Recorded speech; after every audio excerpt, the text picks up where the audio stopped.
his old black hating, nappy hating hair ass out. Hey man, bro, okay, I got you, bro. You don't want to hear that, do you? I'm just asking one question, man. He's trying to shame somebody else for putting goddamn relaxer in their fucking hair, and he put relaxer in his hair every goddamn night. That's why he's bald headed as fuck. Oh, peace wearing nigga. I mean, that's how you feel. It's cool. Honorable. I just want to know. I just want to know how many zombie ass times. niggas running around calling him most honorable, and he ain't even got no motherfucking to held his goddamn head. Sorry ass nigga. The fuck? That sounds like you got some type of internal hate. Something internally going on with you, but I just want to know how many times you been got for around black people. folks? You mean the same hate Farrakhan got for black folks from West Africa? Man, can you just answer my question? You want to try to how make many times? You want to try to make Asians and Arabs black now? I understand, Dad, man. Right. You understand? Like he want to try to make Asians. That's why you running around with Afro-Asiatic, right? Ain't that what you got Afro-Asiatic? Bro, you cannot compare yourself to Farrakhan, Ain't that why Afro came up on the panel and said, what have you did done for nobody black ever say that the black have you done for migration was black done people, man? 50,000 years ago before see what I'm Farrakhan said it? He was the first one ever said you it. you ain't got no information. And then when we debunked that motherfucking shit, he tried to run on some other shit. Bro, you were just a Like trash you ass teaching DJ, something. bro. You was a ain't trash teaching ass DJ. damn You didn't thing in that goddamn religion, bitch. DJ Brad was a better DJ than your black ass. Running around paying Bro, dues and shit. You was a bro. What happened to bro? You was a fake DJ. You told us you was a DJ. You didn't make it. One successful in the music DJ career. 1930s. Then Playing the whack ass on black people like black people had this shit all the goddamn time. Like it's your own goddamn creation. And then you don't want to take no responsibility for Malcolm X. You had to shut up on that one, didn't you? Nah, man, you just drunk and on a nigga babble drunk. I'm not fucking drunk. Bro, so I'm not fucking drunk. You hear me loud and clear. Ain't no slur in my voice, nigga. Nigga, play it back and watch. All my words is clear, bitch. Yeah. Ain't no bottle over here. There's no bottle over here. Ain't no pills over here. Ain't nothing over here. I don't need nothing. I can call your lines out anytime I get fucking ready. I'm wide awoke. I'm fully sober, bitch. Okay, sober. Nigga, you been slurring all night, nigga. Like you, bro, come on. You done threw the whole bottle in the trash can. You're done with it. Ain't no can over here. Used to cut your ass out. Talking about? Man, come on, man. Y'all niggas. They're just an old hater, man. I understand it, bro. He ain't what am I hating on? I hate what? I hate lying ass niggas like you. You can't compare the Farrakhan or the NOI. I do hate lying ass niggas bro, like you. I'm just saying, bro, where's your works? Show us your work. Why is you false claiming like a motherfucker? You is not even with the NOI. Bro, he's talking shit. Hold on. He's talking shit. So I just want to know whether I'm part of it or not. He tired of your ass false claiming. Hold on. You can't talk about somebody if you ain't got no work, nigga. But you false claiming though. What you gonna talk about that work? Man, I subscribe to the teachers, my nigga. So that's how you good gonna enough. Subscribe to the teachers of Louis Farrakhan and be an Israelite at the same time? Make up your mind. Bro, you know what? Come on, you a false claiming about, bro. Now Farrakhan is the honorable. Right. I never heard him called that. They call him that now.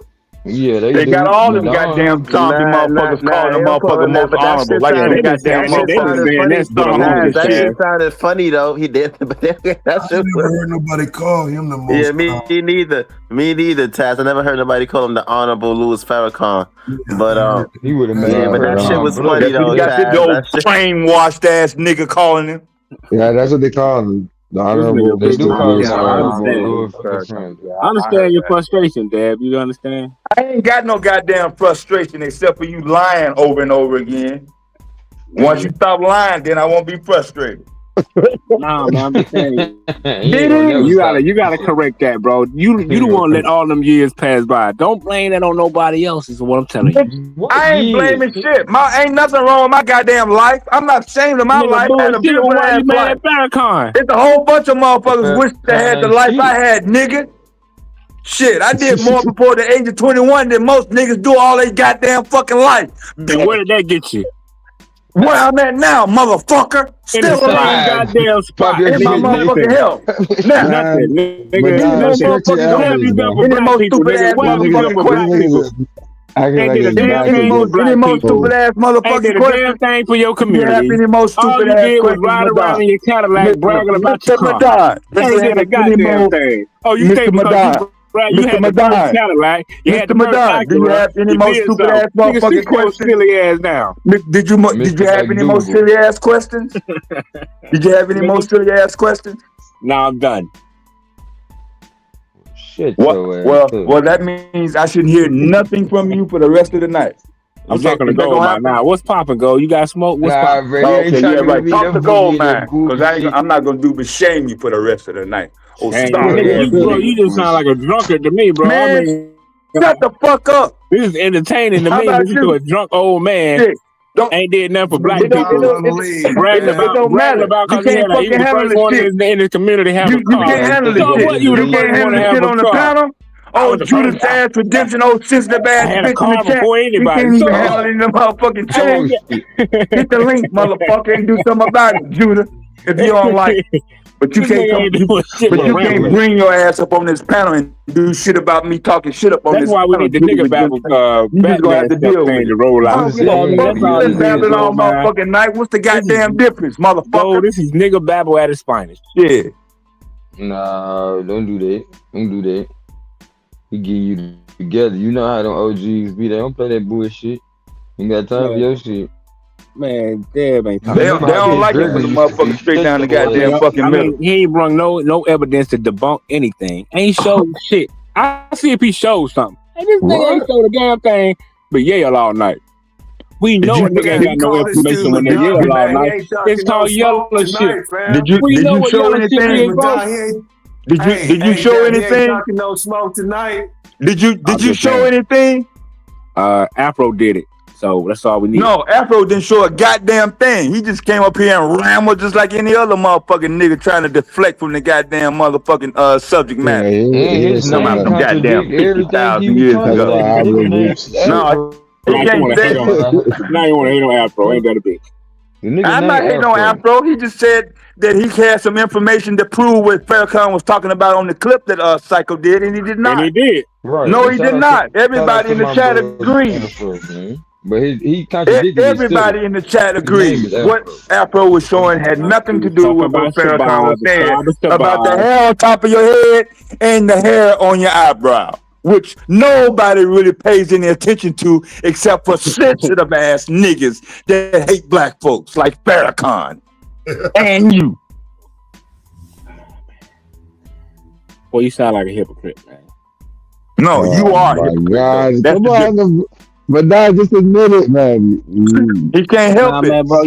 Bro, listen, man. You can't involuntary. Listen, man. When a nigga uneducated, man, I entertain an uneducated nigga for a little while, man. But the nigga ain't got no evidence. No, we got room up on the panel, Judah. If you still don't like it, motherfucker. This nigga damn ain't did shit for black people. If you want people, somebody bro. to beat my ass, come up on the panel and beat my ass. This nigga Judah got his bragging arouse about he had the first car in his neighborhood and all this shit. What else in the goddamn chat and hit the goddamn fucking link? With your no rent having ass in the goddamn fucking chat. Have a motherfucking Acura and drive it to California. So what? Oh shit, this nigga, how you know your business? He told us this shit. Nigga, I ain't remember. Some shit I did before I was 21 years old. When I was 18. You thought you accomplished something. So when I was 18 years old, when I was 18 years old, I was driving across the country. He accomplished. You like that story? Yeah, like that was something big. Yeah, he like that story. He like that story. Nah, I mean, come on, what was that? What story did you tell? What story did you tell about yourself, Madonna, that everybody liked? We waiting. Go ahead. Man, go down this road, man. Listen, I'm just talking. Go ahead, Madonna. Go ahead, Madonna. Go ahead. I'm just having fun, bro. Go ahead, man. You ain't having fun, nigga. Your ass is getting motherfucking washed up on this goddamn panel. Fucking liar.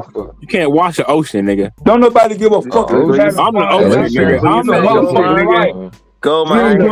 You ain't doing shit up here but getting goddamn nasty. Why don't you get up and go wash your ass, motherfucker? How long you gonna sit up in that goddamn seat and lie all goddamn fucking night? Don't you getting to smell yourself? Ain't you getting hungry? Canadian. The fuck, nigga, I've been going off this channel for hours and you came ain't back been going off for 3 shit. times, nigga. What are you talking about? Motherfucking defend this goddamn bullshit all goddamn night. Nigga, how I know, bro? Come on, bro. If you only knew. But like I said, come man, on, what the fuck is you telling me to come on information. You ain't got no information, Dad. That's the thing, man. Bitch, you ain't got no goddamn information. That's why you relying on others to help trying to got say real work, right? I don't need no goddamn information. Right? All that shit that come out your mouth, I'm shooting it down. Nah, I don't need no goddamn information because I'm not trying to put no bullshit out. That's your ass. You can't shoot down what you can't see, my nigga. Shit out. You can't shoot down what you can't see, Dad. Remember that. That old corny ass shit. I want corny, nigga. You can't see this information, nigga. You can't see this shit, nigga. That's why you take all the shots you want. Man, go tell that to some goddamn white man. That shit don't mean shit over here. And learn, nigga. That's what you need to do. Matter of fact, that's what you need to do to get some of this discipline. Maybe you shut the fuck up. That's what the fuck you need to do. I don't need no discipline shit, nigga. You ain't finna give me no goddamn discipline. We gonna get you right. No, we ain't gonna do a goddamn thing, but get the fuck out my way. You ain't too old. Ass. If I ever see you in my way, I'ma drag you all the way to goddamn Bangor, man, back to San Diego, California, motherfucker, to make an example of you. Come get some real correction. Well, I wish the fuck you would get in my motherfucking way on some goddamn bullshit, nigga. You feel me? I never ever get in my motherfucking way if I'm on that goddamn road. You're living your life like it's golden.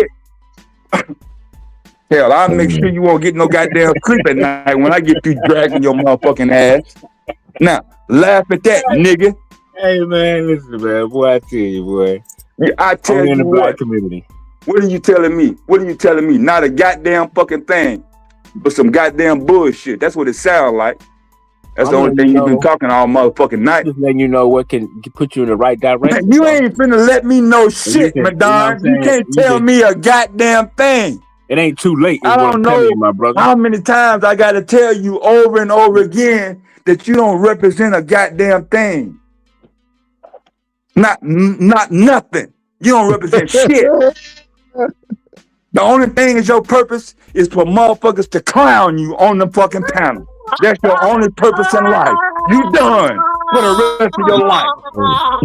That's your only job. Your only job for the rest of your life till you die is to go on panels so motherfuckers can clown you to death. Now, you want me to write that down and send you an email? Oh, shit. That nigga killed you. Yeah. He killed you. This nigga ain't said nothing. Like I said, man, this grumpy old man, boy. That Boy, I nigga tell said you man. ain't got no purpose. Oh, No. nigga said you ain't got no purpose, bro. Hey, Dave, you gotta take that back. We don't want me to take this shit. Nah, man, he gonna have to get that motherfucker. No refund, go, man. No refund. All this nigga doing is repeating. He didn't respond to it right away. No refund. I already told this nigga here, grumpy old man. And what he need to do, is come get some of this teaching, my nigga. Like I told him earlier, he's a failed DJ. The best accomplishment he got in his life was buying an Acura and driving to California. That's his biggest fucking accomplishment. What the fuck is that? Hey, you gonna cut that shit out, but dog. I'm just saying, my nigga, come on, bro. This nigga needs some discipline, man. And I'm telling him where to come, so he won't be on here as a grown man, damn near 60 years old. No, I'm just saying, there's no reason for there's no reason for a 60-year-old man. There's no reason for a man who damn near 60 years old to be on the internet acting like this, bro. This is retarded. Nah, he played. He said you ain't got no destiny, though. Madonna, is there a problem with getting old? There ain't no problem with getting old. I mean, ain't nothing wrong with getting old, but when you ain't got no works, right, and try to criticize another. Hold on, when you ain't got no works and try to criticize another man's works, that's the problem. But your work is getting clowned on panels. No, we talking about militant. We talking about Farrakhan and the Nation of Islam, right? That's what we talking about, right? And damn trying to criticize. Hold on, hold on, and standing in front of a group of ignorant people and telling them a whole bunch of ignorant. Niggas say your life was to come on panels and get clowned. Niggas say your life was to come on panels and get clowned. That was the realest shit I heard for the whole year, and it just started. And he gonna finish out the year. Bro, that was whack. But like I said, at the end of the day, Deb, It your was works. the truth, though. Well, your works. Now, that's what I'm saying. Deb, your works can't compare to the minister. I can't think of a panel I ever been on, Madonna. Nah, Somebody said, that work he Madonna. just gave you compared to the minister. That work he just. Man, like I said, You want to all this compare nigga my got work is to an old ass man who had no accomplishment. You trying to compare old my man work with no to a motherfucker accomplishment. sit up here talking Hold on, about? do you got? Don't you Hold on, wish bro. you Do you had got the any kids? motherfucking the Do you hair on got any top of kids? your Wait. head, Mr. Do you got any Eyebrows? kids? You Do want you me to got any compete kids? against that How monkey many ass kids shit? you got? How many kids you got? How many kids you got? I guess you should How remain many up on kids? the Hold on, goddamn bro. panel How many kids you can got? get clowned. How many kids you got? How many for the kids rest you got? of the time you up on the goddamn How fucking many panel. kids, bro? That's what I'm saying. This Don't nigga got no ever life. compare me This with no nigga ain't got no Mr. kids. Farrakhan, You nigga. This better nigga not ain't got have no no I don't hate kids. being This nigga black. ain't got no woman. This I hope nigga, bro, you this don't nigga got ain't no got a kids, family Madonna. life, You bro. got That's why he kids, Madonna? miserable. This nigga is 60 years old and miserable. No Madonna, you kids, got kids? no wife, online miserable as Don't do hell. that. You know what I'm Madonna, saying? Madonna This don't is got no crazy as kids, hell. bro. Get a life.